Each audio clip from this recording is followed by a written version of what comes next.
Hello friends, నువ్వు నా వంకాయ పట్టక. హలో ఫ్రెండ్స్, ఈరోజు నేను ముల్లంగి దుంపలు, పచ్చి యాపిలు, కొబ్బరి వేసి చట్నీ చేస్తున్నాను. మీరు టేస్ట్ చూసి నాకు ఎలా ఉందో మీరు టేస్ట్ చూసి చెప్పాలి. నా ఛానల్ని సబ్స్క్రైబ్ చేయండి, లైక్ చేయండి, షేర్ చేయండి, కామెంట్ చేయండి. ఓకే ఫ్రెండ్స్, నేను ఇప్పుడు ముల్లంగి దుంపలను ఈ విధంగా కోసుకున్నాను. ఈ విధంగా కోసుకొని దాంట్లో చింతపండు పెట్టాను.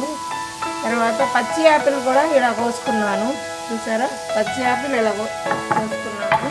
ఇప్పుడు ఈ పచ్చి యాపిల్ మొక్కలను కూడా ఇందులో వేస్తున్నాను. ఇలా వేసి అంత కలర్నెలా తిప్పాలి. కొంచెం ఉప్పు కూడా వేసి తిప్పండి ఫ్రెండ్స్, ఎందుకంటే ముక్కలు బాగా మెత్తబడిపోతాయి.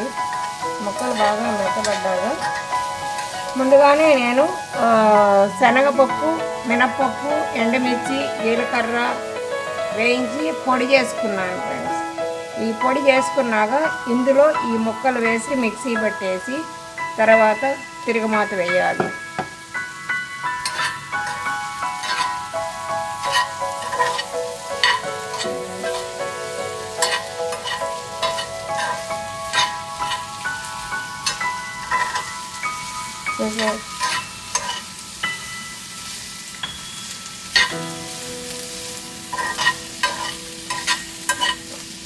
ఒక 5 నిమిషాలు మూత పెడదాం ఫ్రెండ్స్, మెత్తబడిపోతాయి.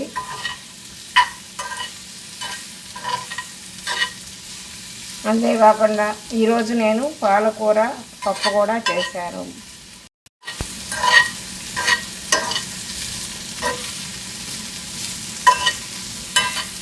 మనీ ఛానల్ మాత్రం సబ్స్క్రైబ్ చేయండి. నా వంటకాలన్నీ మీకు అప్డేట్ అవుతాయి. నేను రెగ్యులర్గా చేయడానికి కుదరటం లేదు, అప్పుడప్పుడు వీలవుతుంది, వీలైనప్పుడల్లా పెడతాను. ప్లీజ్ నన్ను ఎంకరేజ్ చేయండి అందరూ. మీరు నా ఛానల్ సబ్స్క్రైబ్ చేసిన వారందరికీ నా ధన్యవాదాలు. ఇంకా మీ ఫ్రెండ్స్కి అందరికీ కూడా చేయండి. ముల్లంగిలో చాలా మనకి ఉపయోగాలు ఉన్నాయి కదా, అన్నిటికీ ఉపయోగమే.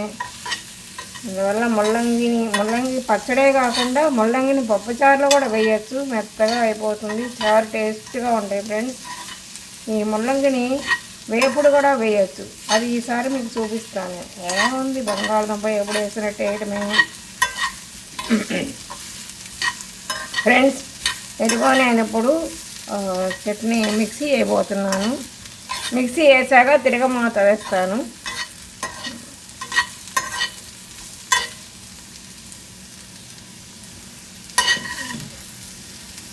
చూసారు, నేను మిక్సీలోకి తీసుకుంటున్నాను ముక్కలు.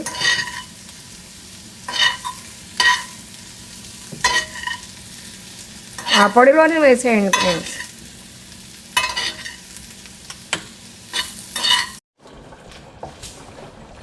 ఇదిగోండి, చెప్పనా వచ్చిందా? ఇదిగోండి, పచ్చడి మిక్సీ పడితే ఇలా వచ్చింది, మెత్తగా సాఫ్ట్గా ఇలా వచ్చింది. ఇప్పుడు దీన్ని నేను తిరగమాత పెడుతున్నాను. చూడండి ఫ్రెండ్స్,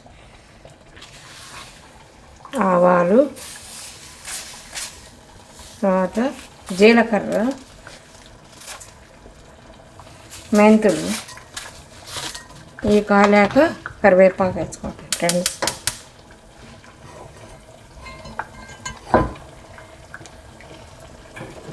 ఇవి కాలాక ఆవాలు, జీలకర్ర బాగా క్రాక్ రావాలి.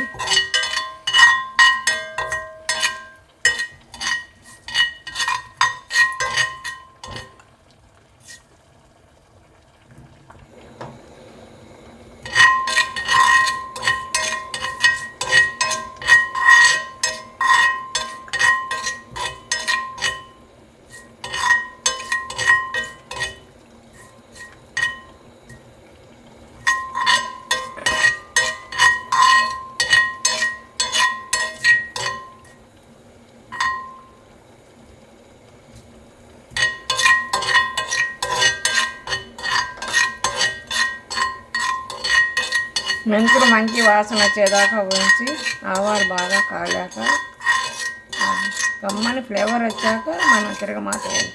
కరివేపాకు వేస్తే ఆ ఫ్లేవర్ చట్నీకి బట్టి కమ్మగా ఉంటుంది.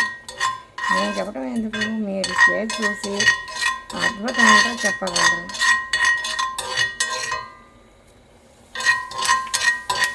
చూసారా, బాగా కాలింది కాబట్టి కరివేపాకు కూడా వేలుతుంది. ఇప్పుడు మనం ఈ చట్నీని దీంట్లో వేసేసి కలిపేయటం అంతే. సూపర్.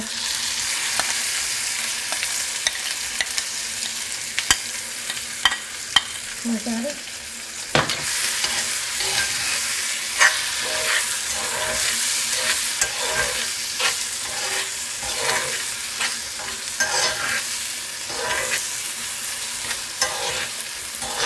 దీన్ని బౌల్లోకి తీసేయడమే.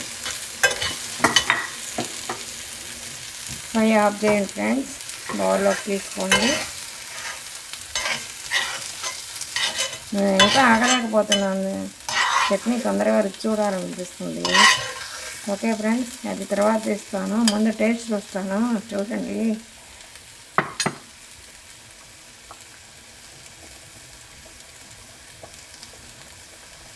బా సూపర్ అండి. వేడి వేడి అన్నంలో తింటే కమ్మగా రుచిగా చాలా, ఇంత అన్నం లాగేస్తాం, బాగా వద్దే అన్నం తినేస్తాం.